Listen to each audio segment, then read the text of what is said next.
3, 2, 1, and welcome back to Chasing the Racing, episode 60. And before we get going, we've just got a quick sponsor. Can you remember the one I couldn't pronounce last time, Dom? It's Myers Co. College and University Centre. Now, hold on. This the same guy who did the free tech racing, isn't it? You He fully threw his toys out the pram, you know. He's went, Dom! I'm like, oh, do I owe another guy money? And I'm thinking, oh, what have I done? What have I done? And he goes, you can't pronounce the bloody thing. I said, that's Chrissy's division. So I'm over the moon. You've done your homework on this, Chrissy. So don't let me interrupt you anymore, son. You crack on. Richie, when he sent us the thing to read out, he actually said, maybe get Dom to read it this time. Not a chance. No, not a chance. Anyway, not a chance. So Myers Co. College and University Centre is the Northwest best kept secret.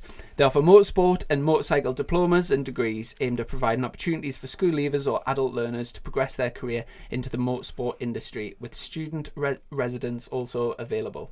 The motorsport department compete in a multitude of events across a variety of disciplines on both 2 and 4 wheels, with the students at the heart of it all, gaining real-world experience to greater prepare them for the industry as they progress onto jobs including British Superbike, World Rally and Formula 1. Student-led motorcycle racing team will be taking on Thundersport GP1s and Golden Era Super Sport Championships, running lecturers Richie Harrison and Ryan Garside. Plenty of information is available on the college website at www.myersco.ac.uk or search Myers Co College on both Facebook and Instagram. And just for it's spelled MYERSCOUGH, so Myers Co College and University. So massive thanks to them. And we're joined by Mick Shanley. That must be around where you were originally from, is it? Yeah, it's not far away really. I sort of live in between Blackburn, Preston sort of area is where I grew up. Mm-hmm. It wasn't until later on I sort of moved over here. After was that you going to that college by any chance? No, it sounds really good, to be honest. There was nothing like that when I was kind of coming up and learning. So I did the A levels, physics, maths and chemistry, and then went for a mechanical engineering degree, and then left after 2 years. So we're going to go briefly into his history and his extensive CV, but he's just totally washed over that, hasn't he? Like, yeah that was shite. 2 years, moved on. And obviously, from for people that maybe aren't familiar with your name or whatever, very accomplished crew chief, worked in all World Superbikes, MotoGP, BSB, won loads of titles, and we'll get on to like all the riders and all the teams and stuff you've worked for. But what was the initial, like, were you into bikes as a fan back then, or what was the original route into working for teams? Yeah, I didn't have much choice, to be honest. I was born in February and then I was at the TT in June.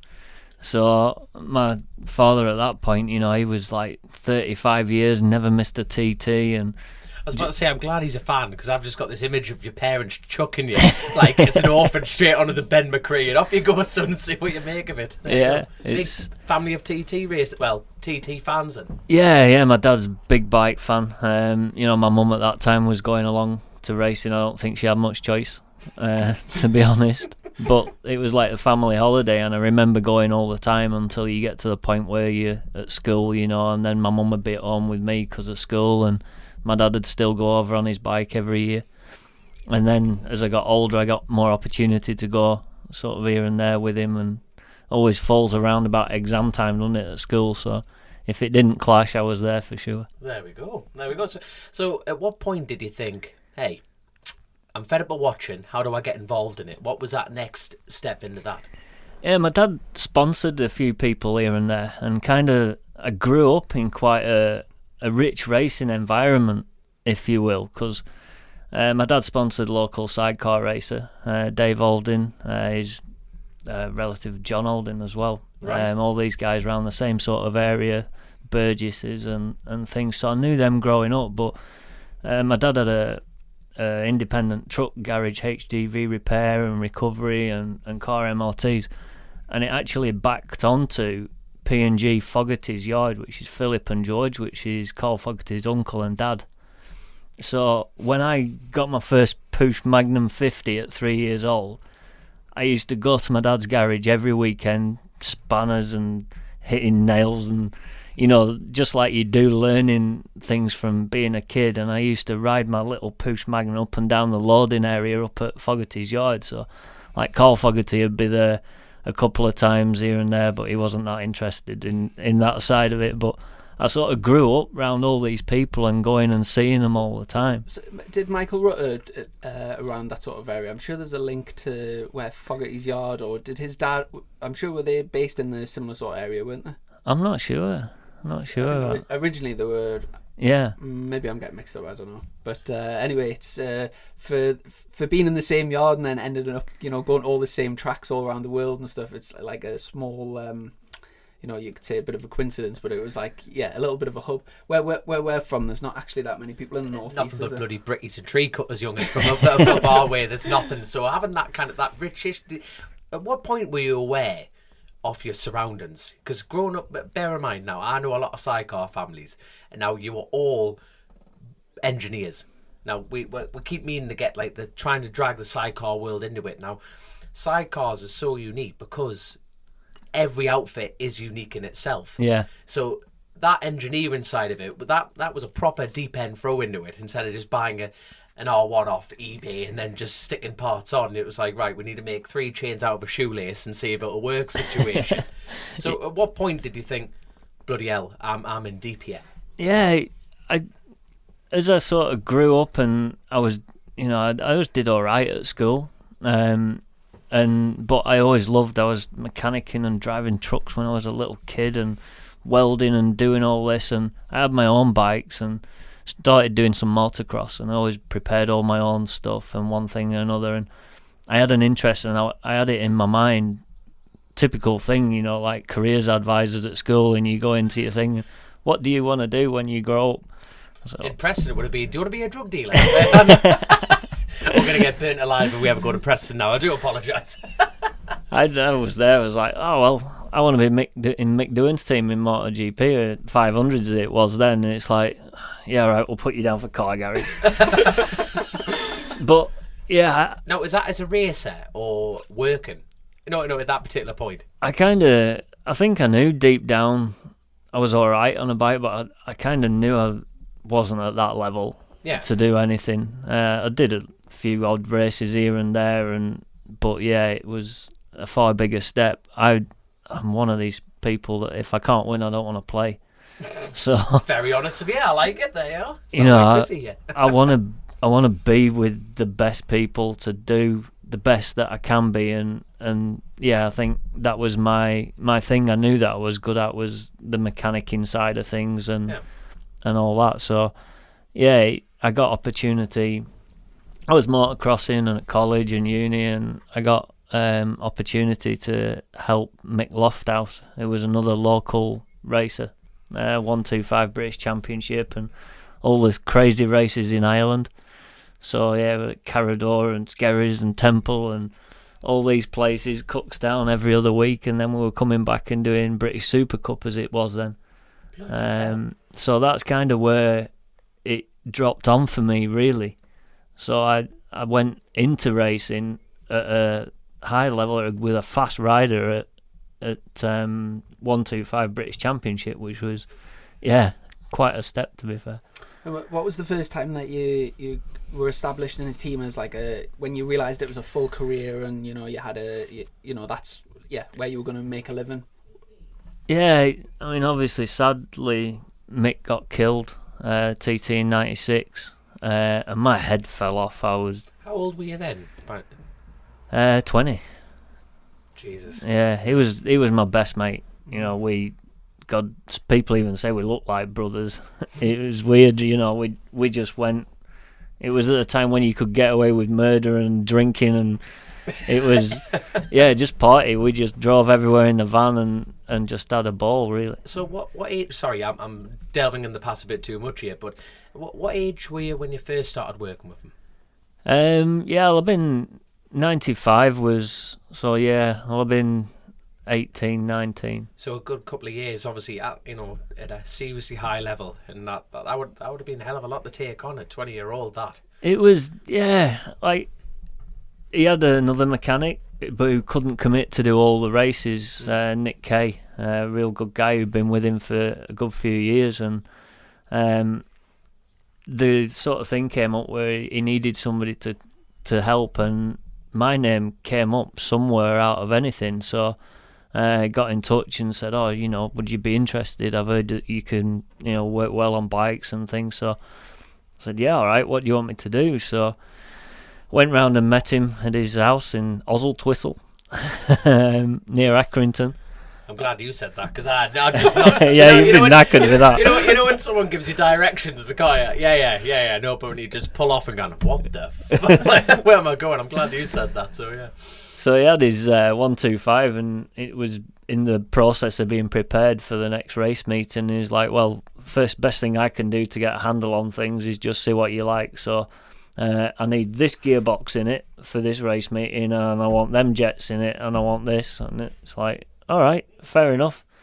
So changing gears on shafts, and all right, I'd never done one on that bike before. I'd done truck gearboxes and things like that, but it was like, all right, just show me once and I'll be all right. And yeah, fired it all together, and he's like, yeah, I'm happy, if you want to come along, I'm more than happy. So that was, money for college and stuff like that for uni at that point, and we had... Oh, so this was a paid that was a paid situation straight off the bat from there. We had an agreement, because obviously he couldn't afford to pay me a proper salary or anything, right. But in them days prize money was good. And do you know roughly how much? Because we talk about this quite a bit on the show, like when we've spoken to what's his name, man?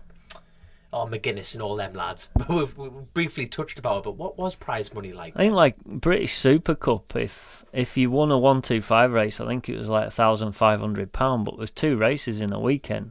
And back then, a sort of average house would be... Yeah, I don't know. Well, a lot less than what it is now. With inflation, even in today's terms, that would be, a lot of money, but it's much more with inflation, isn't it? Yeah. A huge amount, yeah. Yeah, so we had an agreement, just, if we have a good weekend, I can help you out and I can pay you if things aren't great, so we just had an agreement like 10% or something, but I'm there at college and people are working behind a bar or something to get a few quid, and I was going off racing every weekend, drinking, having a ball, and you come away with 2 Super Cup wins in a weekend, and I have like 300 quid in my pocket. Like, happy days. Happy days. Man, it must have been like a lot of people get into the sport and they'll maybe be working for years, like in club racing and in the sort of work. It must have been fantastic at such a young age to meet somebody so established and be sort of straight in at the deep end learning. Because I'd imagine the lessons learned over those years would have been invaluable for like later on in your career. Yeah, God, I owe him so much. I owe a lot of people in my career a lot. I've been fortunate, and Mick was mega. I was always, cautious and take care and things, because at the end of the day, you've got somebody's life in your hands, especially when you're racing the places that we did, which was some goat tracks at times, but he loved it. He was, he did the Super Cup to pay the bills, but loved the road race side sort of thing. So it got to a point, only like 3 meetings in or something like that, and I said, oh, what do you think for jetting and da-da-da-da-da, and he just went, whatever you want, it's up to you now. You're coming along, I'm happy, you make your decisions, I'll ride it. And I was like, oh. That's a hell of a responsibility, so, especially on a team yeah, stroke. At that point, at that age, and I didn't have a huge experience with it, but it made you learn fast. It was... I'm gonna jump forward in time a bit. Now, I was very lucky that I did a weekend with McCann's Yamaha, right? And there was a bloke there. The 2 blokes there were laptops and everything, GPS, air temperature, this, that, zapping this, zapping that. So how on earth did you do your job then? Without, did that rely solely... Finger in the way. That's it. You know what I mean? Oh, like another tooth on the back sprocket. It was a lot of that, especially 125s. We had like a wet and dry bulb thermometer, and you were working out the humidity and air pressure, and you were looking at it. So you're like, listen, we're going to have to jet up this morning. We're going to have to jet down. Pressure's this. So yeah, it did a lot of that, but... How much relied on the rider as well? Because that feedback, like that crew chief, you immediately went from putting a gearbox into a crew chief situation there, going, right, this is up to you, whatever you say goes. That's the responsibility that got thrown upon you, really. And Jesus, sorry, I'm still trying to get my head wrapped around that, because that is a huge responsibility. Yeah, it's good with Mick, because he was experienced and he knew what he wanted. Like, if he was missing a few hundred RPM in fourth gear, he knew that he wanted to change fourth gear, and then he'd go, can you have a look and see what we can do for this corner, for this gearing? So, you know, we didn't have data loggers then. It was all very much off feel, and it was from the rider. If he had good throttle connection and good power, you know, he was happy, and I'd check it, maintain it, make sure all the piston colour looked all right and everything, and rebuild it. And he'd left that sort of side of decisions. But if it was I'm struggling through turn 3, it's this, it's that, it's, you know, we come to a bit of a decision between us. So who taught you the chassis side of it? Because we regularly talk about it on the show, and it's a black art. It is a total black art trying to dial in a bike correctly, because people whinge at so many different levels. So you've gone from pissing around your dad's yard on a little Magnum, throwing spanners at it. So who the hell taught you about suspension, or was that just... I think that I've been fortunate, I think, in the time that I've come through racing as well, because it's evolved. You know, it's turned into an absolute monster now. But things are a bit more simple back then, especially, you know, we didn't have any of the electronic things and things like that, data, so everything was on feel, and you had to be more mechanically minded. As a rider, this is, I think, as a rider and as a crew chief and things, yeah. Especially with the two-stroke side of things, because you were always trying to balance, you know, as I got into Grand Prix and things, after Mick, I did British GP with Chris Palmer. Another roads man. There we are. He dragged me back, him and my then girlfriend, because I'd lost my head when he passed away, you know. Yeah. And he said, listen, no, you have to do this. This is what you're good at. And he wildcarded at the British GP. And yeah, nobody really expected it, but we ended up top wildcard at British GP. And I enjoy this. Is it true that Chris Palmer's a tripod? That's a yes. He's always... all right. I've been on a few nights out at the 700, and everyone's judging me, going, ask him why it's called tripod, and I've never had the bottle to ask Chris Palmer directly, why do they call it a tripod? Now, judging by your reaction, it was always a busy man. Anyway, let's swiftly move on from this one. So anyway, your illustrious career back into British here. There you are. So yeah, I kind of went from there, and then I did. Lee Dickinson was doing 250s at that point as well, wildcard, and he needed a mechanic for the end of the year, so I started helping him a little bit. And at the end of that year, 97, I went to see Clive Paget on my way home. So I was living at Lee's at that point, sort of helping him in near Chesterfield. So I thought, it's Christmas, I'm going to go home, I'll call in, see Clive on my way. And I said to him, don't know what's happening with Lee next year. I think he's going superbike racing. If you need anybody to help, you know, just bear me in mind. So then Clive's, I've got a few things that need doing, you know. If you want to come in, you can come and do a bit of work. So I think he just put me on a big challenge, really. He had a lot of ex-race RGV 250 road bikes that he wanted putting back into road trim, and it was a disaster of a situation. So I got like 3 or 4 of them ready, and it's like, yep, you're definitely good enough for this job. So he offered me there and then to go and do European Championships and British Championships with Jason Vincent. Bloody hell. Because you needed grading to get into Grand Prix, which was like European Championship win, or you had to be at a certain level before you could just get entry. That's what you mean about the term grading. So grading, essentially had an impressive CV to go racing at that level. Yeah, so that's kind of when it's like, right, this is taking off more serious. And I learned a lot really with Jay and Clive, because our level jumped then. British was... We never expected to be challenging for the British Championship because we were mainly away doing Europeans, but Scott Smart won the British Championship. He did one more round than us. We were a couple of points behind him, and we finished second. but we were going away to Europeans and we were winning European Championship races and fighting with like factory Aprilias. And when you've got that and somebody like Clive's knowledge and things, you pick up a lot, and having to start to take a lot more attention about suspension and what made a difference and what made a reaction, really. Was Clive racing at this point, or was Clive injured? I'm trying to think when. Yeah, Clive. I think Clive got injured. He was 17 when he was he 17 got injured. when he got injured. He was Jesus. Yeah, he was young, 17, 18. I seen a picture of Clive the other day on at Cadwell Park doing like Josh Brooks over the They mountain. reckon he was unreal. This was from years and years and years ago, and he was literally about as high as Josh Brooks in today, and I was just thinking it looks photoshopped.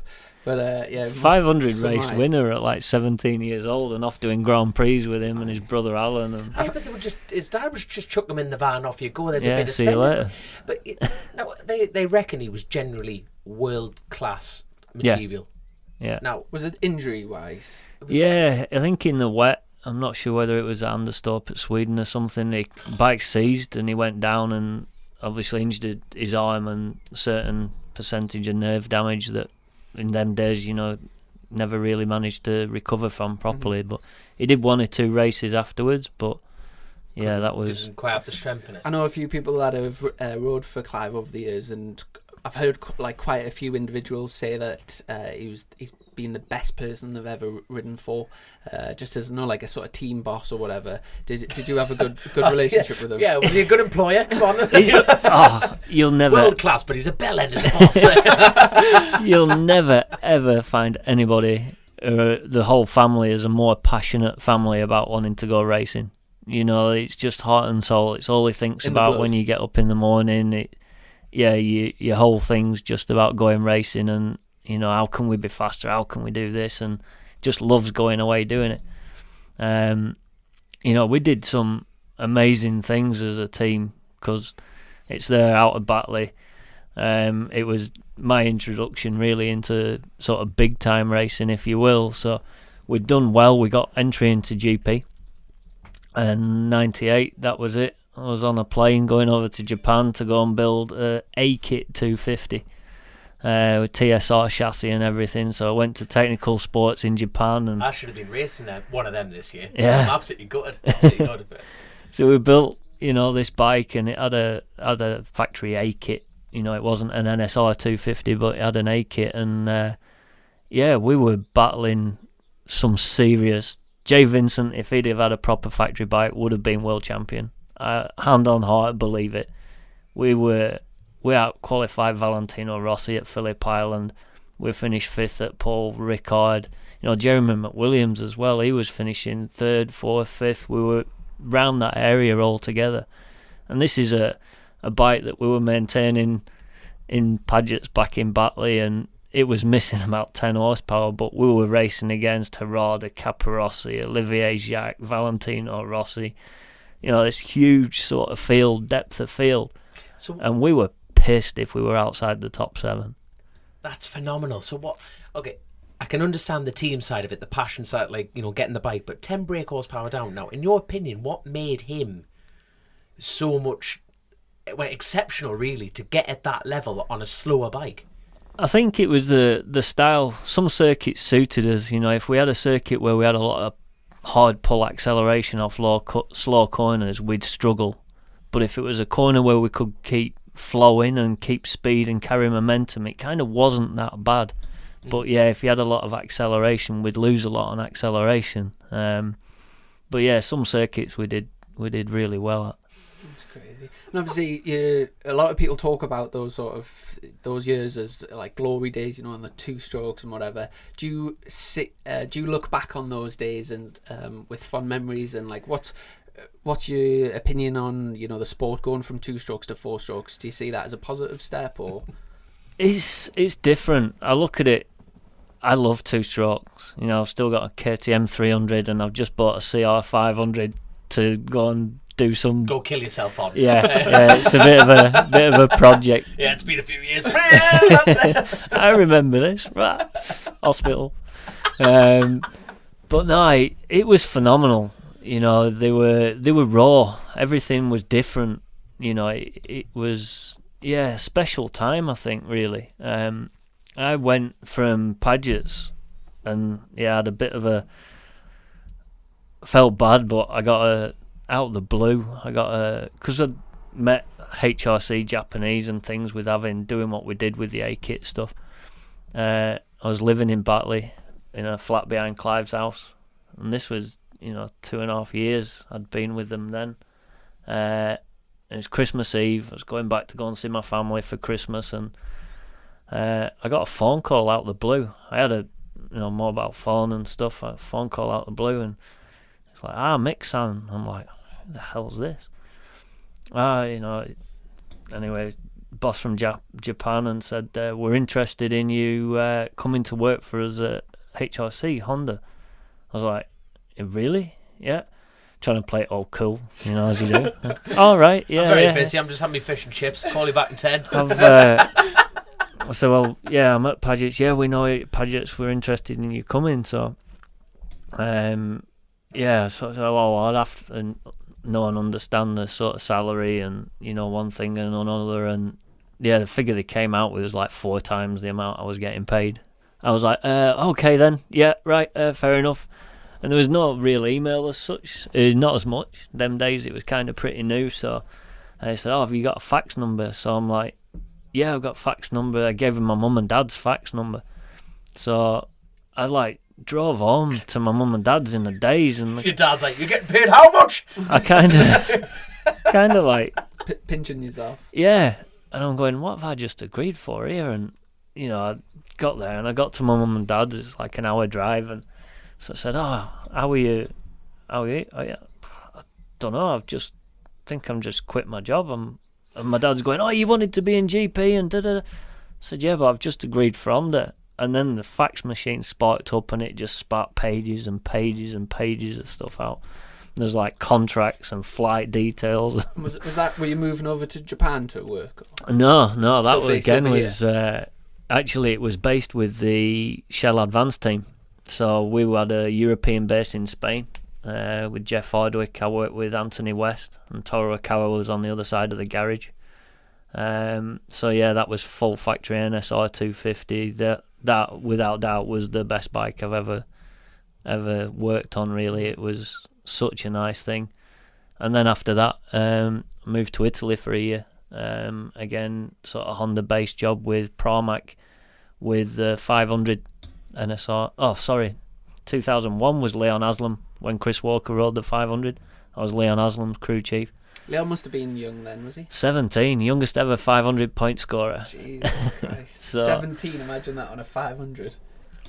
So yeah, I did that 01, and then the Shell Advance team finished, and yeah, I went Pramac in 02 with Tetsuya Rada. It was like his swan song year. I think the boss of Honda wanted him to finish his career on a Honda. Mm-hmm. But that was the first year of the 4-stroke, and yeah, we went to the first test in Sepang, and we knew that Suzuki had tested the 4-stroke week before, and they were doing 208, say. And what were the 2-strokes doing? We went out there in the morning. There was us, Daijo Kato, Caparossi, Barros. We were all on 2-strokes, and they had the V5 that was a couple of garages down, and starting it up, and it looks different, it looks weird, tyres won't last on it, and they were doing 8s on the Suzuki and stuff the other day. So we went out and we were like 7s, we were low 7s. We were like, we're on the pipe here, it's not a problem, it's looking all right. And then Valentino went out and did about 5 laps just before dinner with the V5, and he just kind of went 08, 07, 06, 06 flat, 05 high or something like that. And we're like, There's lads ripping up their contracts in the background. May as well box this thing up, send it back, I think. It was outstanding. He did a race run at the end of that test, which was like over a minute faster than what he'd won at the year before.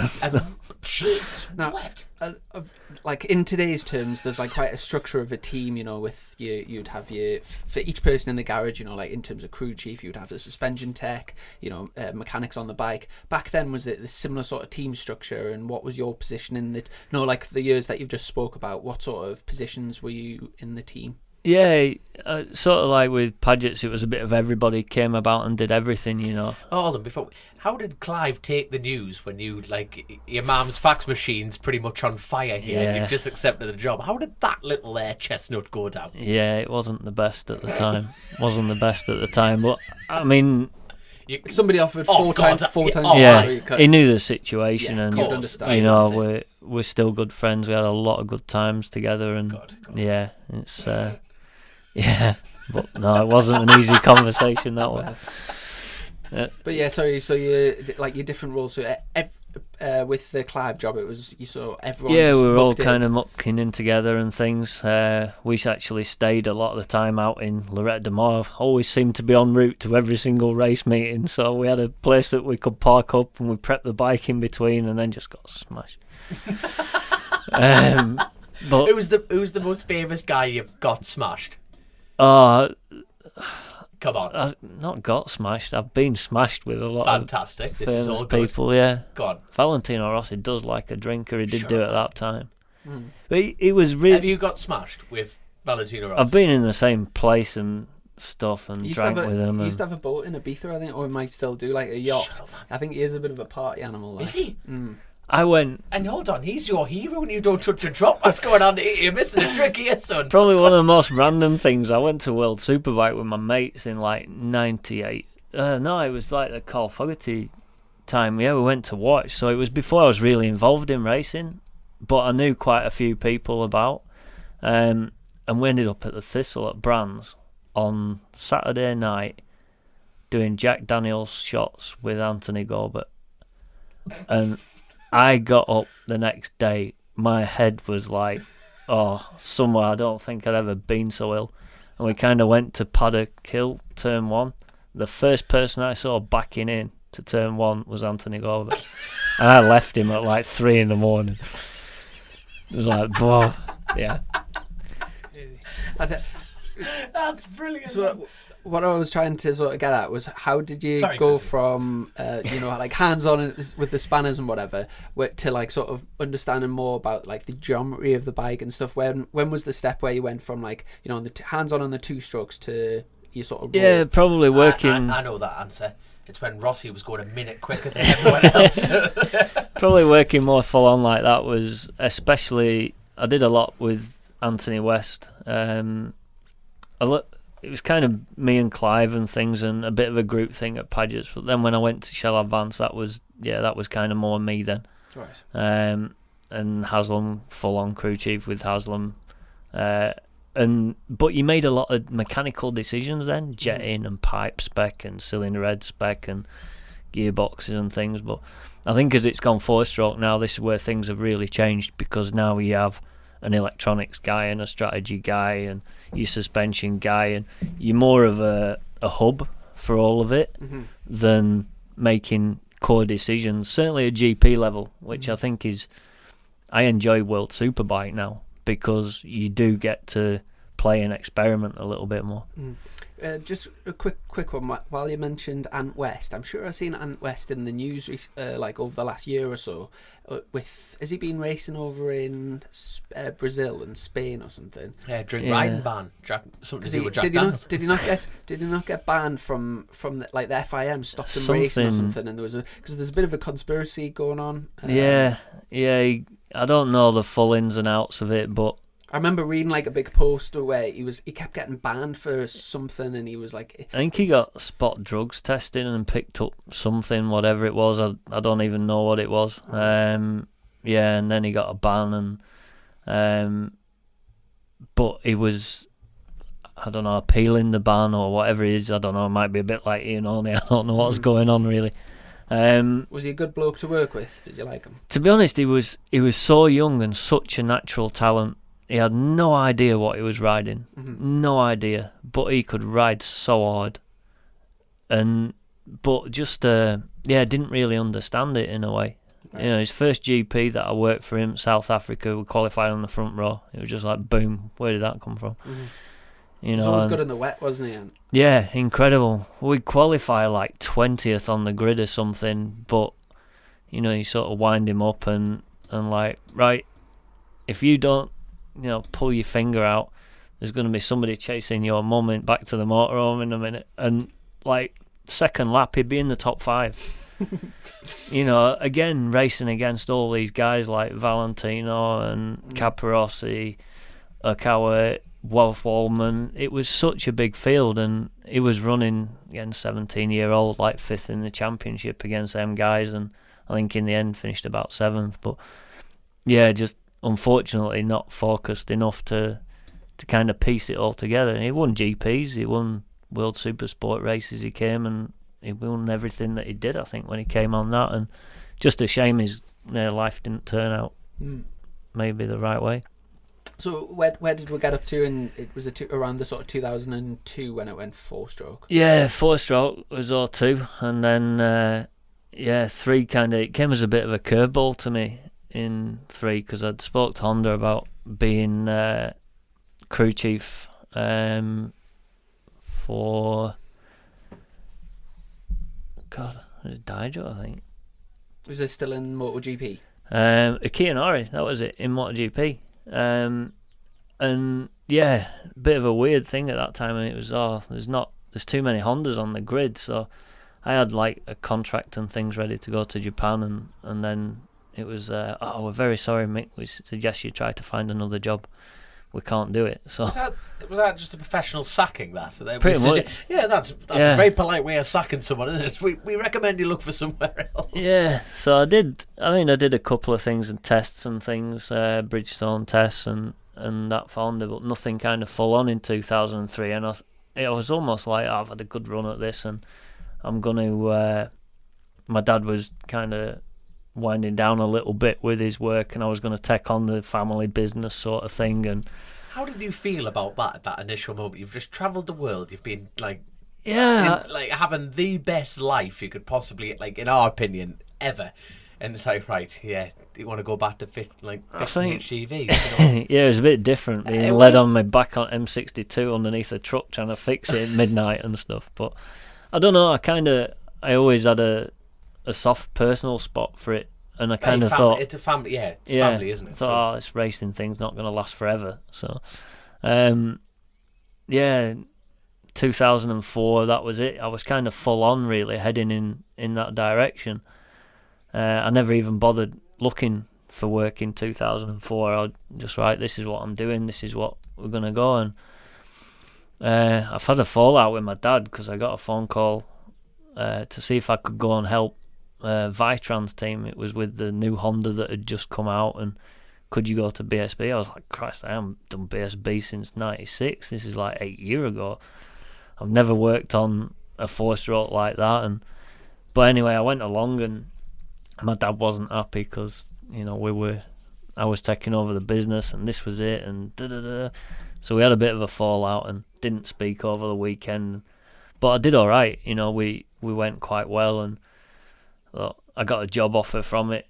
And then my dad's like, oh, you know, how is it? What's happened? And I said, it's all right, I've got a job offer, but, you know, I'm coming back to do what we're planning. Yeah. And he said, I suggest you take the job offer. I went, what do you mean?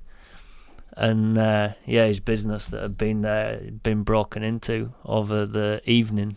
It was actually the business next door, but it was a big shared building, and kids had set the place on fire and burnt it to the ground. So would have been some Japanese Honda fella going around the place. That's it. We want him back. Bloody hell, you can't write that, can you? That was it. That was how it all kind of fell about, and I kind of fell back into racing at that point. Bloody hell. So, like, throughout this, like, GP career, you know, you started off at the raw roots. Now, like, the more people I meet like yourselves, like crew chiefs, you know, you start off at the polish end, as I like, you know, the BSB poodles like him here, and you got your nice motorhomes, you've got your luxuries, and then some of you end up on the roads, and it's a bit of a culture shock. So you've gone from the rough, ready, fantastic sport that's road racing, gone to GP. So at what point did you start going back to the raw roots? I did a lot of TT and stuff still with Clive, because he rented and leased bikes out, and I did the V-twin 500 for Jim Moody, and I did the 500 Yamaha for Nigel Cap Davis, and 250s for Simo and Moody. And so because that's what I was doing all the time, I was prepping all these bikes and getting them getting them ready for various people. And Clive's brother Alan, he had the Kawasaki, and like Cap would do the ZX9 for the super stock race and all that sort of thing. So I think 98 or maybe 99 I did a bike for Moody with a V-twin. I think we were in Le Mans GP, and then I flew back to the Isle of Man to set the bike up and everything during practice, and then at the end of practice, that was me. I flew back out to Mugello and did Mugello, and I was back on GP again then, so I was always dancing about a little bit. But after Mick had gone, like, I fell out with it a bit. When I went them years, I never even left the paddock, really. Apart from going down in town and getting blasted in colours and stuff. I never left the paddock. It wasn't until I went back later, when I was working with Sean Muir, we started looking at that then, and went to the TT with Guy Martin. And was that in the Hydrex Honda days? Yeah, Hydrex Honda was the first one, 2007. And that was with Sean. And then the Guy Martin, who was Hydrex again? That was Hydrex. It was a fast year that year. It was the first year that John did the 130, and Guy finished second in front of Hutchie that year. He did like 129.8, nearly ran off the road at Windy Corner, I think. But and were you Guy Martin's crew chief for that year? Yeah, we were all kind of working all together. How was it? How was he to work with? Go on. No comment.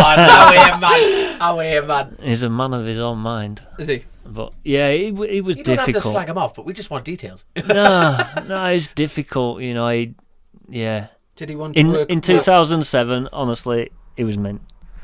In 2008, from there it was just it's disaster. Same bike, same team, everything. A new bike came out. New Fireblade came out in 2008. Right. But he came back as a different person. He was like a rock star. Was that a big change in terms of his rise in his personality? For his sure. film was 2010. Now I thought that's where it happened. So within 1 year, because obviously he finished second, was that his first like TT podium or something like that? I think what you're saying about the rock star. I think it could have been. He went really well then, but he wasn't happy. He was always complaining about different things. 2008. Like lap record on 600, but he had built his own engine for the 600, and it was going to be the best thing ever, and it shit itself at Crosby, I think, on its first lap, but everything was always ours fault, and there's a lot of stuff directed to the team, but there was a lot of things that went on in the background that it just wasn't right. That always is, isn't it? Because I can now, from a personal point, I can just imagine that being quite difficult. Him being a mechanic himself, I know there's truck mechanic and then obviously bike engineers, and I know they're total different sides of the world, but I can imagine a mechanic working with another mechanic. It'll be a bit like, I think, clashing heads a little bit. Me and him especially, because I'd obviously spent a lot of time then looking for fractions of tenths of seconds and like the perfect ideal setup, and TT's not like that. You need something that's comfortable and lets you get away with more things, and you're not looking. I get in trouble off road races and but because we had that. Who was the Oxford lad? Oxford Ducati. Steve Wilfmuir. Yeah, because he was outrightly, I'm not doing it because it's so hard to find that, because you've gone from a billiard table to the nature that that is the TT course, and it's so environmentally changing at all the time. So how, as far as a crew chief's concerned, how hard of a job is that? Is the hardest question I think I'm going to ask you. But like you say, are you just looking for that comfortable middle, and you have to meet that with the rider, don't you? It's feel and confidence. Everything's feel and confidence in bike racing, but I think the difference, and I get in trouble off some road racers because they won't admit it. Mind you look at like Dean Harrison and Hickey now, it's kind of different, but it's always, for me, in my mind, I looked at it like when you're on short circuit, it's as fast as you can possibly humanly go. Everything's on a knife edge and you're getting the absolute most out of everything. The roads is more how fast dare you go. And if you can get a package which kind of gives you confidence to run through places faster and things, I've always kind of said, like, all right, if the TT was open and it had curbs and loads of runoff, you would go a hell of a lot faster. Yeah. That's kind of how my sort of mind looks at it. But that being a road racer myself, that is the truth of it. It's about confidence of doing what you're So doing. let's say you were doing British Super bikes this year as a crew chief, and with the same rider you were going to the TT. So you've got your base setting. Say you do some testing, you get like a real nice, comfortable setting, 4 short circuits. If you were going to put them out for the first time at the TT, what would you change the geometry of the bike? Would you go softer springs? Is there any sort of big clear differentials between setup for a road like say the TT and Donington Park? I think probably Nice question, Chrissy. There we go. he's trying to get his setup sorted, He's on isn't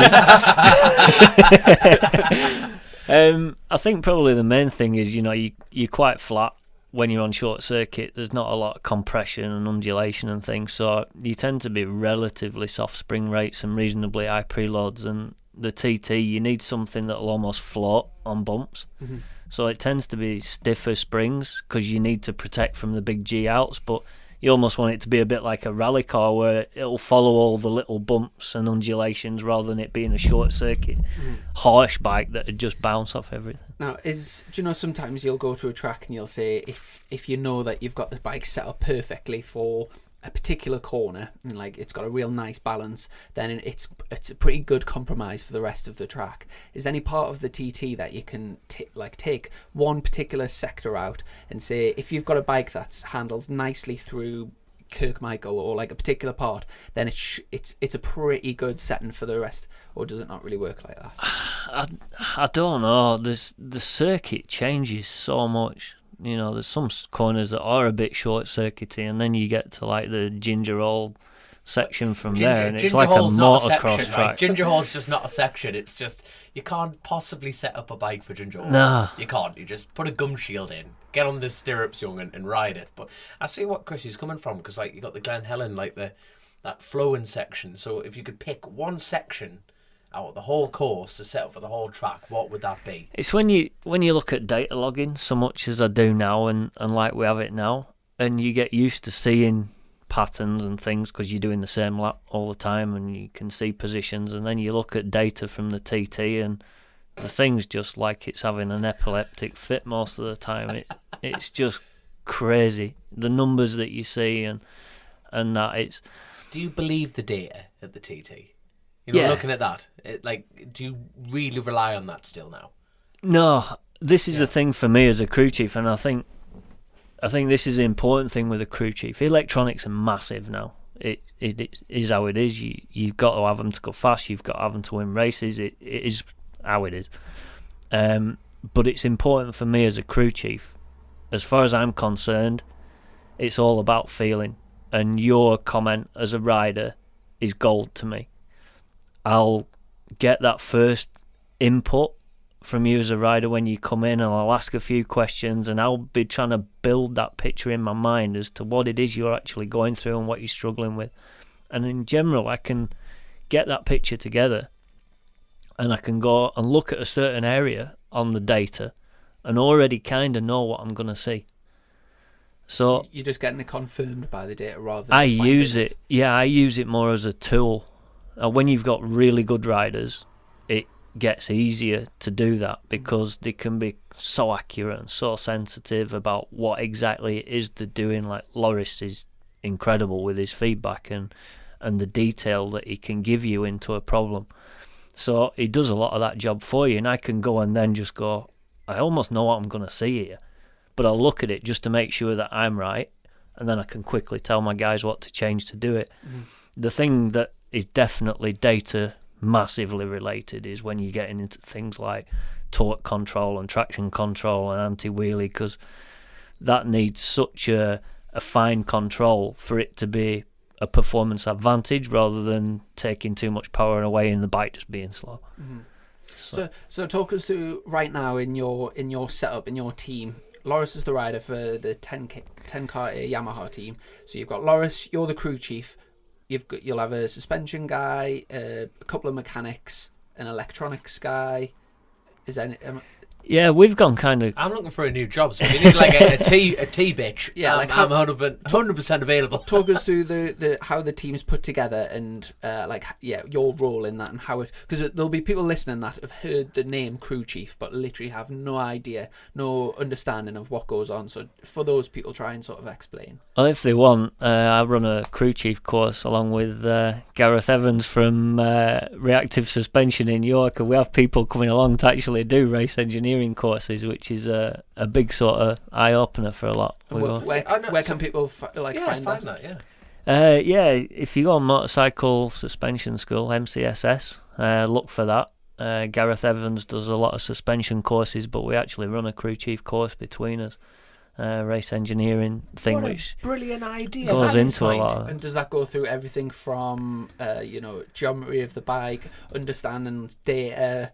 Everything from turning up. What I do, basically, we kind of run through me pre-event, my planning, my setup sheets, the things that I do, how I look at data, how data's structured, engine mapping, and Gareth does a lot of the suspension theory and sort of things and bike geometry. That's like that a priceless opportunity for anyone that works in it, whether you're doing club racing, BSB, whatever. For anyone that there's so much you could benefit from. Is it a couple of days course or something? Yeah, it's normally a 2-day course. It's do you need minimums before you can come to this, like experience-wise? You know what I mean? So no, we've had guys from track days, right, and up to like a guy called Peter Shelton came to the last one, and he actually works for Alpha Technic BMW. He's Marcus Reiterberger's crew chief in Asia's Championships now. Fantastic! That is such a. Have you heard of that? That's a brilliant idea. We started up. We've only run a couple of schools, but they've been quite well received. Really, after this on the pod, we're getting a fair few thousand people a week listening to this now. So I think you're dropping in the numbers there. You'll be getting a few requests, I think. We'd like to do more. It's £10,000 a course, so I would be interested in coming on that. You'll always learn stuff. Yeah, it's good. It does seem to come over quite well. Some things that even I take for granted in a way. Mm-hmm. You realise that people need that, and I think it's that difficult for people to get that start or to understand what it is they should be doing as a crew chief role. It's trying to open people's eyes up to think in a different way, really. Because when you think if somebody was going to gain all that information naturally by going and working for teams and stuff, you could literally spend 2-3 years of travelling all over, spend thousands of pounds to try and gain that information that you can get in a couple of days. And if you go and in just Stockton, a sponge, is it in Stockton? No, it's just outside York. Going back to obviously, if anyone would be interested in learning about it and the actual ins and outs of it, head over to the course. But for the people that sort of want to understand like team roughly structure things. We obviously, when Ten Kate lost the Honda situation, we had a big team and there was a lot of Honda funding at that time. So if you looked at my side of the garage, let's say, you'd have your team manager. We had an actual electronics manager who oversaw a lot of things on both sides of the garage, but then each rider had a crew chief. I had a data guy, and then I had a strategy engineer and applications engineer who sorts out a lot of the things for traction control and all the rest. But my working style was different because I view everything as a big package. I need to understand everything to bring it all together. So I actually did a lot of the data side of the job as well, and brought my suggestions and things to the table. So when things changed and the team dropped in size quite a bit, we lost our data engineer. He's actually gone to KTM to do a master's degree at KTM, Jerry. He does some British super sport, Moto 3 every now and again. Quick rider. Is it true that KTM stands for Keep Taking Money? Either that or Kick Till Midnight, one of them. Sorry, carry on. It's in our crew now, like we've got a team boss and the management side of things, but I actually sat there with Loris. There's Loris, me as his crew chief, I have an applications engineer, and we work really tight and close with each other. I have another engineer, William, who does a lot of the pre-planning and sorting things out, the workshop and what have you. And then we have 2 full-time mechanics working on the bike, and I've got a tyre guy as well. And when you talk about the strategy guy, is there some sort of simulation that he can run for different tyre options, for different engine strategies, and to see what's the optimal sort of setup? We do a lot of... There's not like simulation like you can do on a car, because a bike's a completely different animal. You know, you've got a... Certainly with Loris, you've got a big, heavy, tall lump who's moving his body weight around everywhere, so the physics and dynamics of the bike change a lot. It's a millimetre preload's nothing compared to him moving forward on the bike. It makes a far bigger difference. So we do have quite a few things that we'll look at. If we want to make a change, we can simulate a channel, let's say, in the data and with maths and one thing or another to show us, all right, yeah, well, this is RPM we'd be pulling here, or if we put this traction control setting in here, we can move the limit from here to here. And so, yeah, we try and preempt some things, but... I had a real short time in superbikes, and I remember I was really impressed with a guy at the time. The crew chief was called Alessandro, and he had this it was like a spreadsheet. This is probably so basic for you, but I was so impressed by it.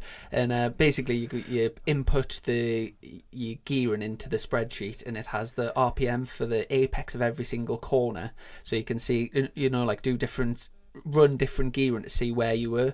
And sometimes we would decide on the gearing, and he would say, oh, you'll be you'll 7,200 here, you'll be, you know what I mean, all the things. And I would come back and it was literally absolutely bang on, and I was like, there's so many variables to that, I just couldn't believe how accurate that was. And he'd be like, you're gonna just kiss the rev limit here, and you go out and it would I just thought that was so impressive. But like I say, that'll be for your level, that'll be that's it, you love a spreadsheet. You've got to love a spreadsheet. So now a real successful year, that was a standout year, was when the new I say new Yamaha, but it was a good while ago, when Josh Brooks won the title in BSB. What year was that roughly? 2015. And at the time, the old Yamaha, it had a success with Tommy Hill and whatever.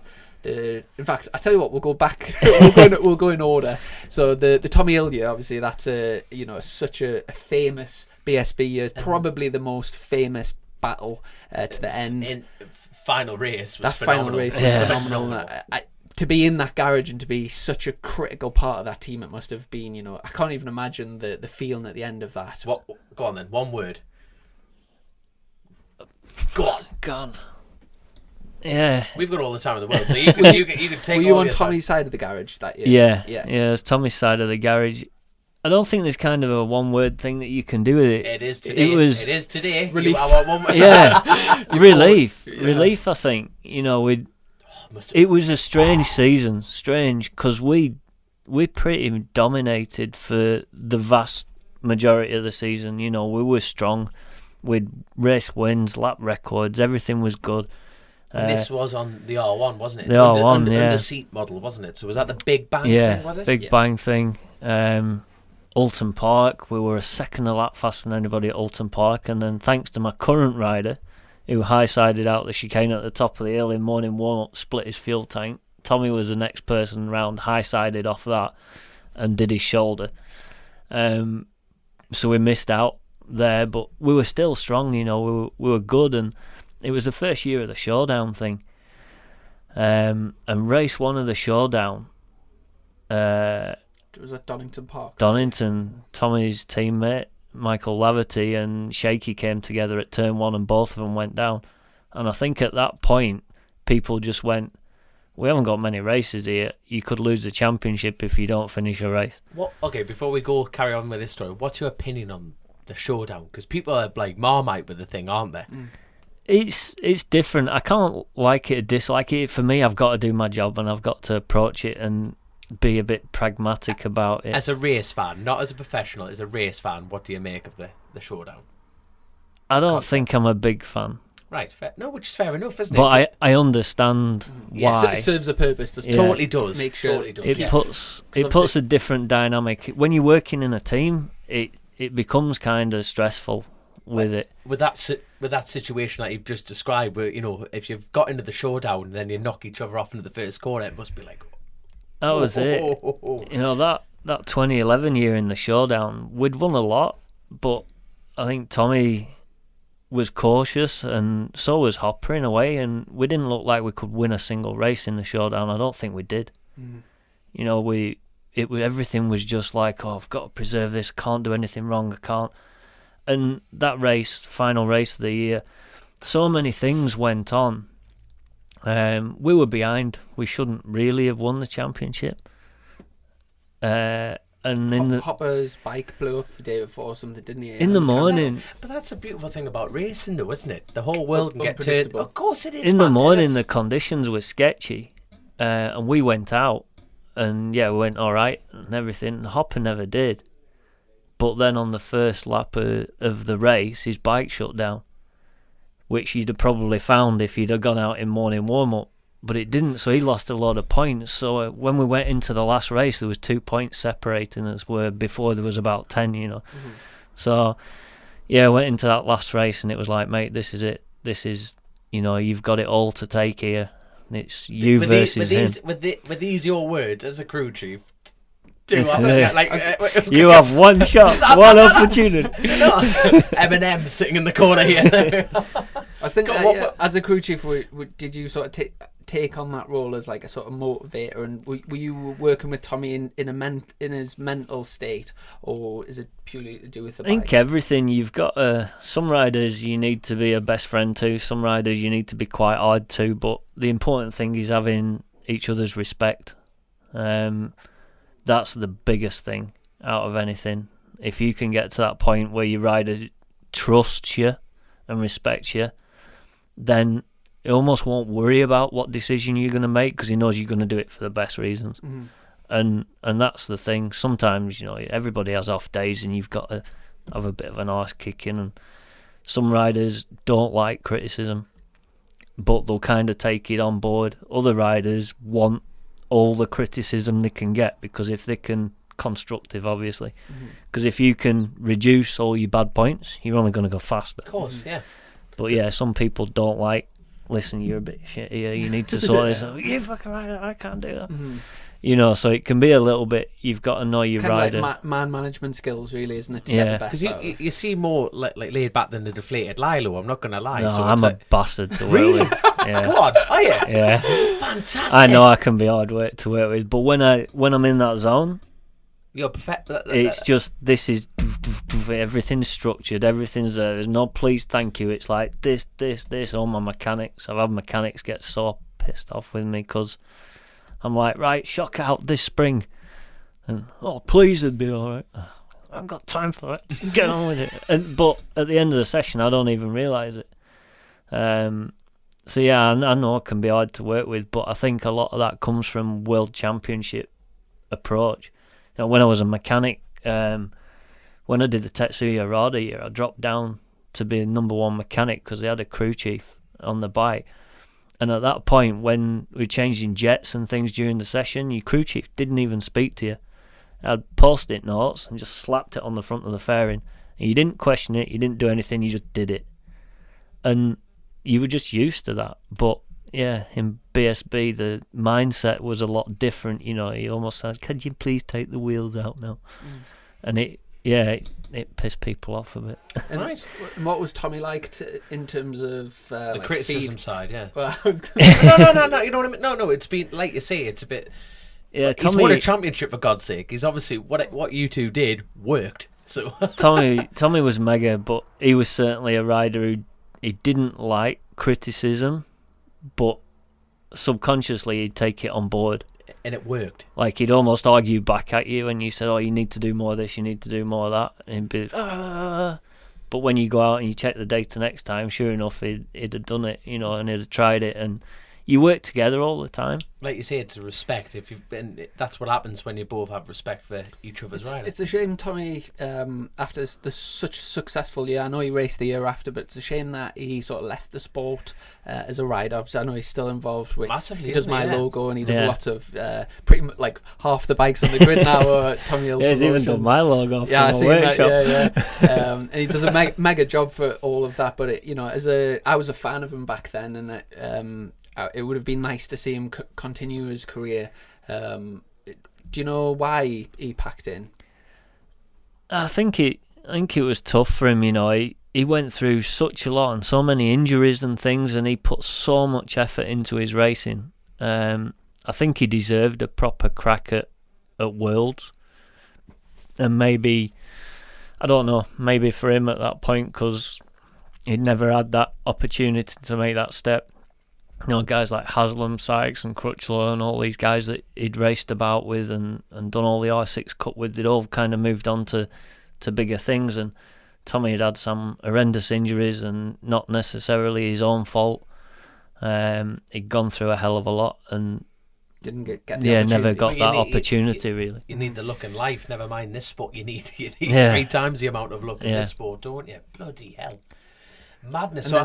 Sorry, go for it, son. You go for it. And then the next sort of real success story that was the year with Josh Brooks, obviously taking the title again, and for then it was the brand new Yamaha as well. So to bring it out and to win, and it was the first year as well of that new bike, wasn't it? That's quite uncommon really, because when new models come out, it almost always takes at least a year to get to understand the bike and get it set up ready to, where that year is so strong. Now in that position, Yamaha bring out a brand new bike. You've got it's totally different to the Big Bang one of the year before. You haven't really got much to go off.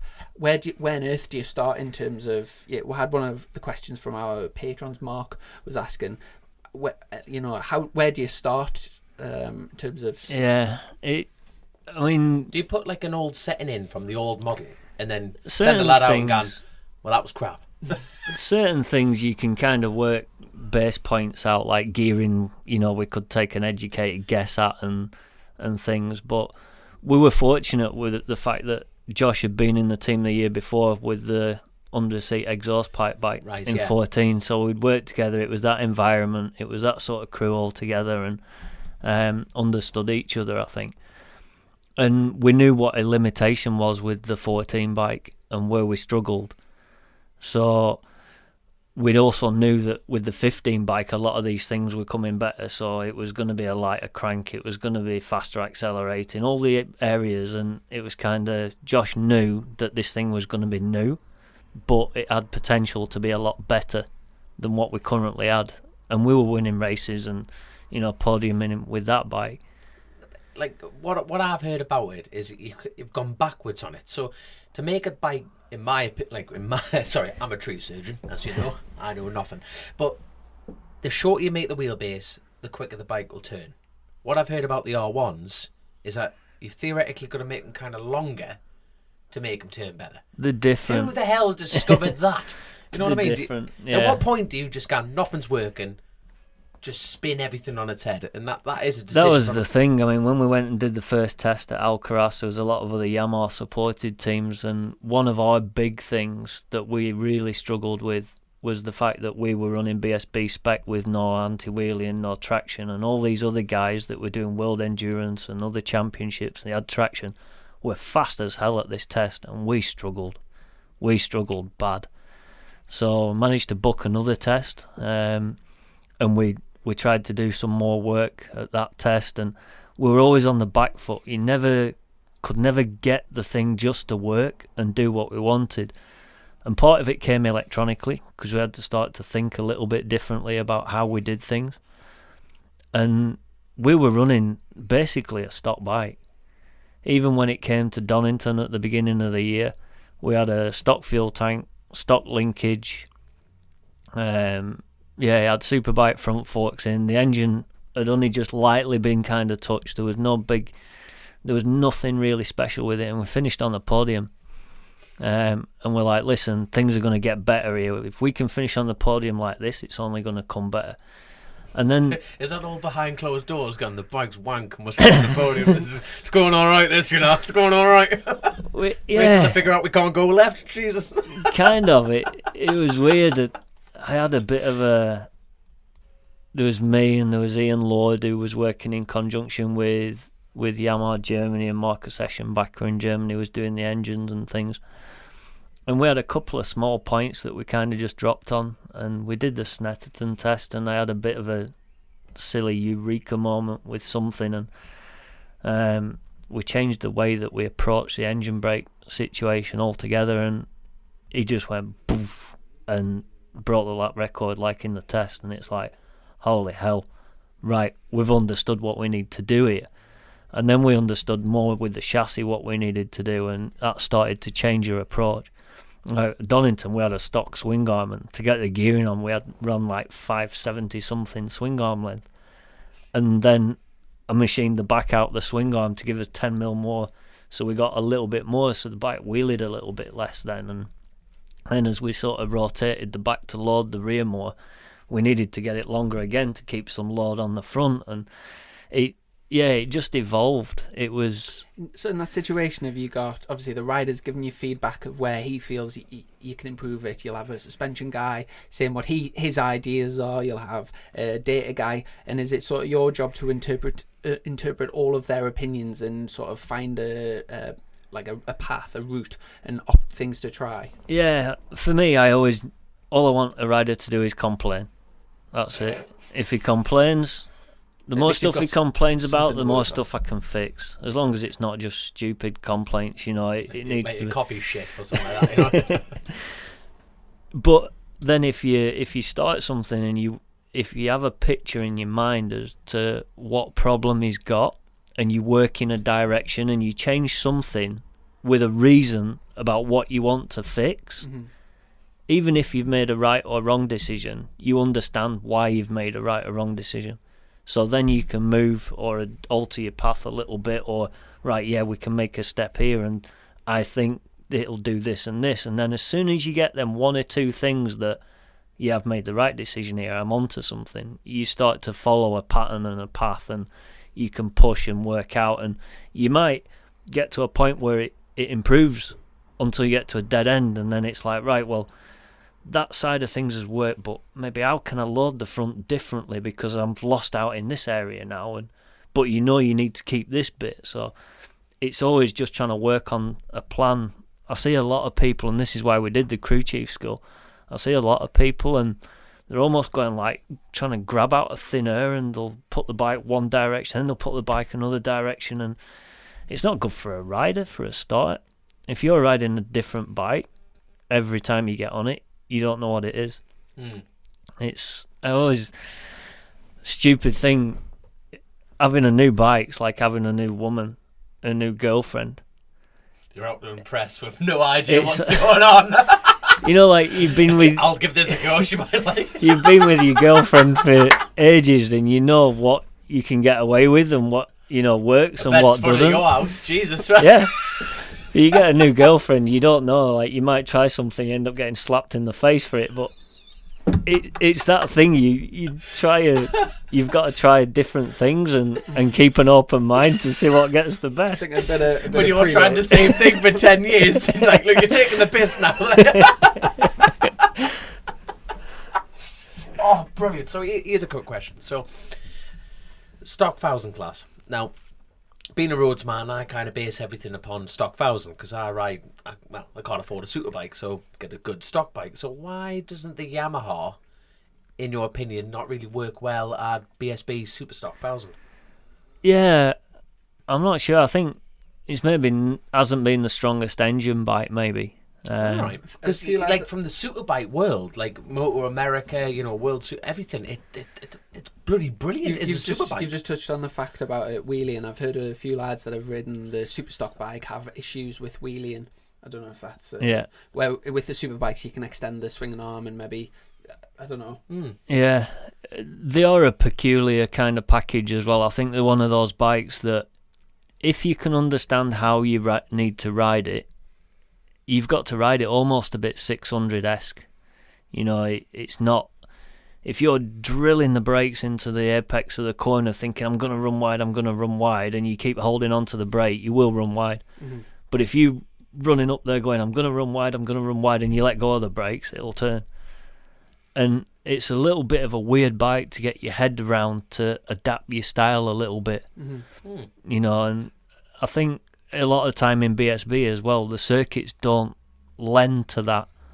It's good on real faster flowing circuits, you know, where you can really carry momentum and things. You'd think that more people would ride them at the TT, because Jamie Coward did a phenomenal I thought job. it was going to be awesome at the TT. Well, I did. that make you think loads of Jamie Coward loves his bike. He did a phenomenal job on his, and you think with that mid rate, seems to be a lot of torque in them, and like you say, more overflowing track, and so why? It's a shame there's not a big team that really races them at the TT. There isn't, is there? I think that's it. I think they take a lot of work and they take a bit of understanding to kind of get the best out of them, but yeah, you know, you could wheel a BMW out and the thing just worked at the TT, didn't it? Aye. What sort of brake horsepower is... I know the new Yamaha this year was a big step in horsepower. What sort of horsepower is a World Superbike spec R1? I mean, every dyno's different. They all really this, Crew that, chief the other. answer I know when we did the British Championship in 15 on that bike, that would normally do about 218, 220 on the dyno there. Things have moved on a bit now, but yeah, I think if we've got a new 220 bike now, I don't know exactly what that's doing, because a lot of things are kept very secret. Mm-hmm. Even our engine development guy doesn't tell everybody at Ten Kate what it's doing, but I think you've got to be up around 240 horsepower really at World. And I mean, from starting with Loris, That Honda's ridiculous. I don't know how much that's got, but that is fast. We were I talking think about that was that, weren't we? 220 stock. I think with it. It's Shut just up, man. mapping it and putting an exhaust. I think they said about 220, but Leon was saying that there's too much power. It was really difficult to Peaky aggressive. Yeah, to get it. But the Bautista was the fastest in the speed trap at Phillip Island. But I was going to say, since joining Ten Kate with Loris Baz midway through last year, it instantly it was a real good match. Was it Jerez the first round? Yeah, we did Jerez, and that was that thing as well. You know, like when you get a new bike and how do you get things to work? Loris had come from the BMW from the year before with the Altea team, and we didn't get going until late on in the year. Jerez was the first round, and kind of, you know, I hadn't worked on the bike since 2015, and you think things have evolved quite a lot.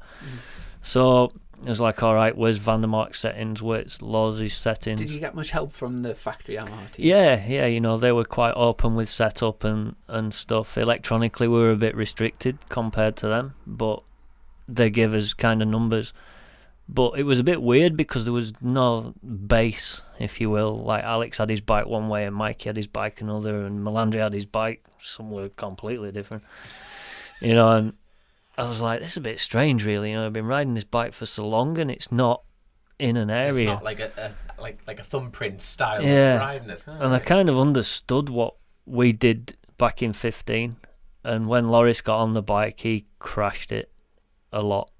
You know, we couldn't stop him crashing it, especially when he started to push harder. There'd be an unexpected crash. And Was there a pattern in the types of crashing he was? yeah, a lot of it is front end, to be honest. When he really pushed, he'd just overwork the front so hard, but you couldn't put fork springs hard enough in it.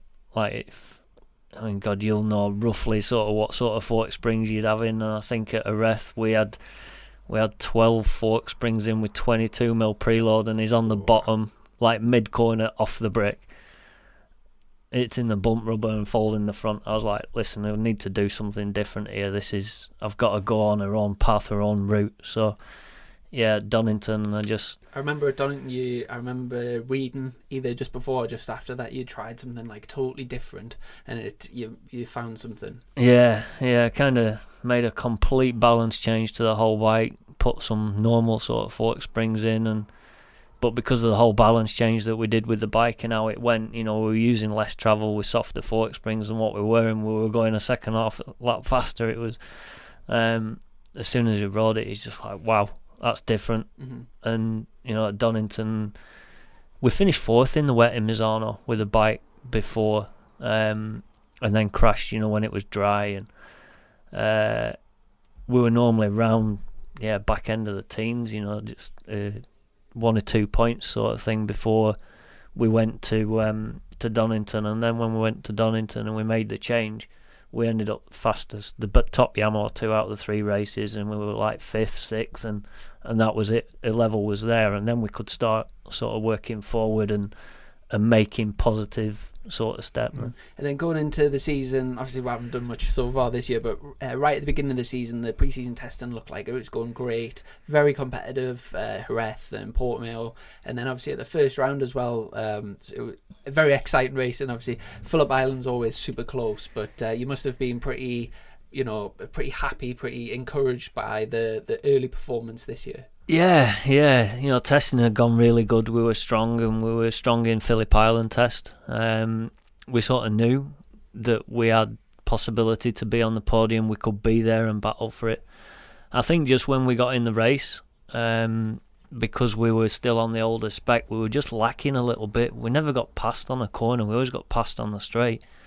And Phillip Island's weird. It sucks you into some places. And Alex went past him into turn 1 and pushed him wide. But you get pushed wide there, it's pretty hairy. So I think we rejoined the track 7 seconds down in 12th and finished the race 4 seconds down in 7th or something like that. So, we managed to catch back up. So we knew a pace was there. But in all 3 races, we never got the result which we thought we could do. Yeah. But although being frustrated we didn't get the result, we knew that we had the potential, and we were looking forward to kind of going to Qatar, and then our wheels fell off. What's Baz like to work with? He's brilliant. Is there any? Is it? What's the language barrier like? Yeah, what's your French like? Is he pretty good? He speaks better English than I do. Is he? Yeah. He speaks Spanish, Italian, French, obviously English, and he's fully fluent, and so precise. He's feeling for what's going on the bike. He's got such a big experience. He's 27 years old, but he's been and done everything. I was going to say, because he's been around for so long. I remember when he was back in BSB. Can you remember when he rode for Rob Mack? Him and Alex 17 then or something. So he was doing BSB when he was 17, but when he was 15, he won a European Superstock 600. Yeah. And imagine going all around Europe racing a 600 and winning at 15 years old. It's phenomenal, really. But he's obviously very big for a motorbike rider. And I think when he went to MotoGP, that sort of being that big, and obviously it comes with weight and the aerodynamic side of things. How tall is he? He's a big lad, isn't he? Yeah, he's 195, something like that. He's about 6'4", something like that. Jesus, When how 6'3". How tall's Connor Cummins? I'm trying to get it. Yeah, it'd be similar. There'll not be a lot different. Bloody hell. Right, But when you think in World Superbikes, and especially the Yamaha, I've never actually been on a Yamaha before, but it looks like quite a small They look package. small, quite spacious. You prep race bikes as well, don't you, in your workshop here? And there's a beautiful R1 sitting on your bench there. You'll have to swing your leg over it, Chrissy. But I think they look really quite, they do look small, They do look small. Yeah, I think that was the thing. Loris, he rode an R1 previously, and obviously done the GP thing and stuff. And the Honda's physically a very small bike. It's quite cramped, and I'd spoken to Loris in the past, and when we knew we were working together, we'd spoke a bit on the phone, and we were building the bikes in Italy, Yamaha's workshop in Italy. So Loris came over to meet up, and I had all these things ready with big adjustable handlebars and loads of space and different rear sets and things, because we knew it was going to be a challenge sort of thing. And honestly, he's the most laid back, easy rider you could imagine. I said we've got this handlebar and we've got this, and he went, can I just try him a little bit further forward? So we put another clip on, and we had about 6 different sets and a fully adjustable one. He just moved my gear lever down 5mm. Never change the foot peg position or anything. Yeah, it's okay. When you're as big as me, you have to learn to adapt, don't you?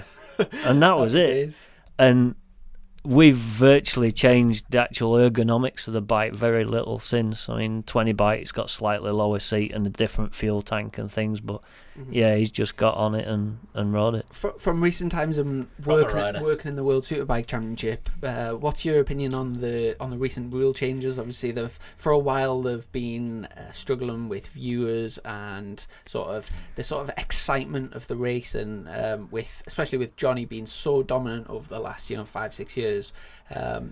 Last year they brought the rules into the reverse grid thing after race 2. They had was it called the Super Pole race or something, that 10-lap sprint. Tried loads of different things. How do you view the current setup in terms of the rules and the championship? I don't think it's too bad. I think it's difficult. Media, for me, I think has changed a lot. You're saying that you're sitting in a bloody box with a Geordie Wankers with a podcast. You know what I mean? It's changed. The game's changed. I think when I say media, it's like television. We're saturated with it. You can watch what you want, when you want, whenever you want. And God, I used to get up as a kid, and TV would be on live in the middle of the night or something, and you'd be desperate to watch that race. But it doesn't matter anymore. I think MotoGP it's special. It is different. So when MotoGP comes to your country once in a year, you take the opportunity to go and watch it. But when you can go to British Superbike and watch Superbikes week in, week out, you go to World Superbike and it's like, there's another Superbike here.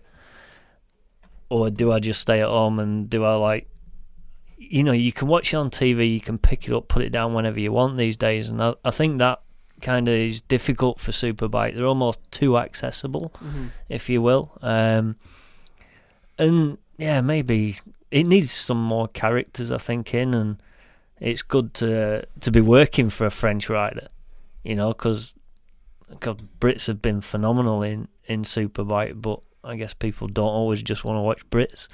They want a bit more of that needle and different nationalities. I haven't been to that many World Superbike rounds, but one thing I was really surprised at was after seeing the crowds at Donington, which were reasonable, but nothing spectacular compared to like a BSB round at Donington.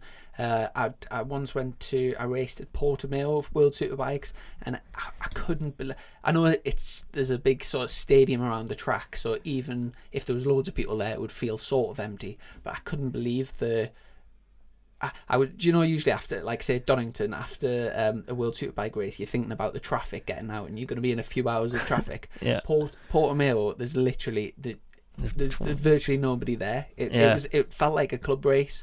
But then went to Magny-Cours. Same at Jerez. Jerez was absolutely empty, nobody there. But went to Magny-Cours and there was like 50,000-60,000, loads of people camping. It was like and I was just thinking how weird's that. It's like Italy as well. You go to Italy and the place is rammed. Misano and Imola it's busy. Don't get me wrong, it's nothing like you see the pictures from Imola on the bankings and stuff from 95 or 2002, the Edwards Baelish years. It's not to them levels, but yeah, it's a lot busier. It's it's a question I suppose a lot of people are trying to work out, and especially the championship trying to sort of get it back to. It'll be interesting to see what happens to crowds after the dreaded C words, and all this lockdown carry on, and you know what I mean. It'll be interesting to see what happens. They're talking about a possible World Superbike race at Donington in October. I don't know if you know any more about that. I think they should come to East Fortune, Scotland. Let's see Loris Baz turn up there. That would be a good crack. What's the calendar like this year? Yeah, I've got my calendar so far. Just trying to work everything out at the minute because I go away for Barcelona test on Tuesday next week for a week, and then I'm back for a couple, and I've got an Assen test back for a few days, and then to Jerez for the first round, which Saturday, Sunday's 1st, 2nd of August. And I go directly to Portimao after that. So my season goes from sat here doing customer bikes and building decking in my garden and decorating at home to all of a sudden it's going to be flat out. So I've got I think 7 or 8 races kind of penciled in at the minute, but there's a potential another 3. Donington, Assen and Qatar are potential on there as well. So it's going to be a busy season now. You know, I'm kind of 2 or 3 weeks on and a week off, and 3 weeks on, a week off, and it's going to be pretty hectic now until middle of November, I think.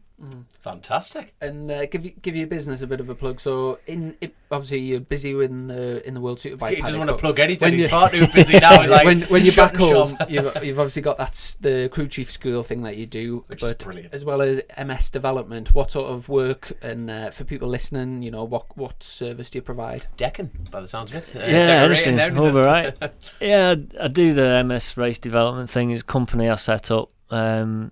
I think a lot of mechanics in my position, you all work on your own company. You're like a contractor, self-employed. But I set it up because I had a few friends and things that were getting, you know, some not the best service. And I enjoy working on bikes and doing things. And I just thought I could give honest sort of advice and just it's almost like a glorified hobby in a big extent, and if it brought a few extra pound in for me and stuff, then happy days. But it's not what I'm in it for, because my primary role is doing what I do as a crew chief, and that's what pays my mortgage and everything else. But I enjoy working on bikes. I enjoy, you know, just making that little bit of a difference for people, and I'm not there to pull everybody's pants down. I just want to do the proper job at the right money and bring a little bit of my experience in with different things that I do. And, you know, I do a lot of 3D CAD design and 3D printing stuff and manufacturing, and, you know, started making a few different parts and stuff that are going to be coming up for sale for different things. So it's it keeps me busy. It keeps me entertained in between races. Not that I'm going to have much time in between. You know, the races at the end of the year. And do you specialise in Yamaha, or do you do all manufacturers? No, I'll do absolutely anything. Yeah, it's I work primarily on, you know, track and race stuff, motocross bikes. I sponsor a little guy, Harry Hall. He's been doing KTM 50 British Championship rounds, autos, and just moving on to 65. So sponsor him a little bit and help him out. And yeah, I've got another Yamaha 65 in there at the minute. I seem to get a lot of Yamahas. But no, I've had all sorts in BMs and Aprilias and Kawasaki's. It's, yeah, anything really. Oh, man. And I was going to say, do you have any... no, my mind's blown. We usually sort some quick fire questions, but we haven't actually written any down. But one thing I'm interested in is who's the best rider that you've ever worked with? Who's your favourite rider? God. There's different riders for different reasons. Oh, bollocks, just give us an answer, man. Okay, Come on. who's the best at giving you feedback that you've ever ridden? Loris is definitely up there. All right. Definitely. Who's the most talented rider that you've... Naturally talented. Who they haven't really understood why they're doing it, but they've just been able to do it? Anthony West was probably that person who kind of slipped through, not understanding why. Right. And like I say, Jason Vincent, I honestly believe he should have been world champion. Who would be your dream rider to work with? God. I think Marquez, you can't do any wrong with Marquez, can you? Would you like to go back to MotoGP at some point? Yeah, and God, to work with somebody like Quartararo would be amazing. I think. Mm-hmm. You know, I like being able to come together with somebody and make a difference, sort of thing. Mm-hmm. I think I always kind of feel maybe I've got a little bit of unfinished business in MotoGP, and I'd like to go back, but I'd also like to maybe work more in test team than actual race team, because I don't think you get to make that many decisions now in MotoGP. You've got so many different people running all the different areas of the bike. You're kind of like a secretary and manager of everything. And yeah, I'm more interested in development and moving things forward, and that's what interests me really. And what about the road racing? Do you see yourself going back to the TT? I enjoy it as a fan, but for me to work there, I don't really want to. Fair enough. It's a horrible place to work at. Really? But in terms of pressure? I think pressure, yeah. You know, you're always second thinking, have I done this, have I done that? And, you know, you get used to luxury getting your sector times every 20 seconds and stuff, and yeah, right, no worries, oh, he's gone, where's he, what's happened, oh, he's slid off, or lost the front, whatever, and TT, all you can hear is you lunatics kicking gears at it until you just disappear out of the thing, and then it's like, right, yeah, 17 minutes out, well, see if he turns up at the first sector point in 4.5 minutes. Little light bulb on a like, blackboard, like boop. Have you done wheel changes during TT, like pit stop? Yeah, wheels? wheel changes, visors, and stuff. Yeah. Mm-hmm. I'm sure Hutchie once had a front wheel change when he was riding for Birdie. Well, Could have done, yeah. They changed the rules this year. So stock 1,000 race, you can't change wheels. It was Hutchie that first brought in the wheel change on the Paul Bird Kawasaki.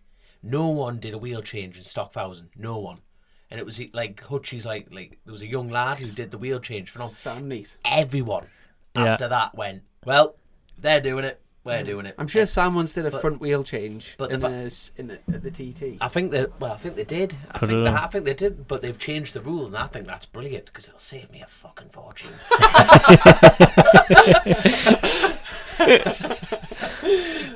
But no, honestly, thank you so much. Absolutely amazing guest that I've had. My eyes totally opened up. I tell you what, as a fan of the podcast, what's been your favourite podcast so far? Like your favourite guest?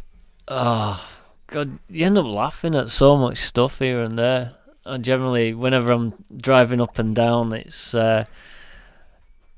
strange because I know the majority of these people, but you still listen to things and like relearn things, and like James Hayden, you realise the stuff that he actually did and that. It's who would you like to have on the sorry, you're gonna answer that one, but I'm just right in my head. Who would you want on? Roger Marshall. That guy is an mentioned him as absolute legend. He's the most unassuming bloke about in the paddock, but he is a legend. What do you think? 11 times British champion, and he's. How do you think you'd cope with this crack, if you know what I mean? Oh, you give him a few beers, he will be full on the pipe. Perfect. Let's go for it. We've got him on the list anyway. We'll definitely get him on it. So, who was your favourite? Sorry, before I go on, just your favourite podcast so far. God, if you say none, that's totally understandable. I think it's nah, to be honest, I enjoy them all. Obviously, Whittam's funny as hell all the time, isn't he? So, yeah, you can't go far wrong with Jamie. Brilliant. Another quick. I'm just thinking of quick fire questions. You do just chuck them out, don't you? World Superbikes this year. Season goes ahead to run the rest of the calendar. Who's your top 3 predictions? Top 3. Johnny's going to be strong. He always is strong. He knows the bike, he knows the situation, he knows the team, he knows how to win. He's tied everything together. He's always going to be there. And he's naturally lucky because he's Irish. So, yeah. I've got to say Loris. Mm-hmm. I think we've got good potential to get some good, strong results. Mm-hmm. I think this is the thing. This year there's actually potential to be quite a few guys. You've got Alex, who's really strong on the Kawasaki. Isn't Alex Lewis currently leading it? Yep. Yeah. There you are. Top rack looks top amazing. rack on the Yamaha. Mikey's You've got the 2 Hondas that they're only going to get better. Mm. So it's and then BMW Sykes is going to be strong. Eugene, if he can get everything in the right sort of play, he should come into it. So I think for first year in quite a while, there is a few different people. Scott Redding. Unreal. And this is getting canny long, isn't it? They are. There's a lot of potential, podium people there for sure. Mm-hmm. For sure. You've got your work cut out. I know. I can see the sweat beading off his forehead already. Could have done with an easier year. But well, big thanks to our sponsors, Myers Co. College and University. He's getting cocky now, isn't he? Right. But I tell you what, if you want to end up like Mick, go to this college. For those people that might be listening to that, and kids that are leaving school now, and they think, what a fantastic career that would be, flying around the world, life, career, working, in all these paddocks. Part of such an amazing sport. What a fantastic opportunity. Say if you weren't sure what you wanted to do, it would be such a great course, and it gives you a proper taste of getting into the sport. So I don't know if there's I feel like an RAF advert. You don't need to be a pilot to be a part of the RAF. That's what it's like, though, isn't it? You can be a part of this great world, and there's there's accessibility now, isn't there, through even your course and their course, and I've been lucky, you know. I've had a fantastic career, fantastic time. Like you say, you get to travel the world, and you're out there with the best riders and the best motorbikes about, and who doesn't want to do stuck that? In a box for two Geordie idiots. That's it. That's it. This is a new life experience. I've never done that before. There we go, champion. But honestly, yet again, thank you so much, and thank you to our sponsors, patrons, and everyone on the tick list there. So absolutely brilliant. Fabulous. Thanks very much, mate. Take care. No Take trouble. care. Thanks. Cheers, mate.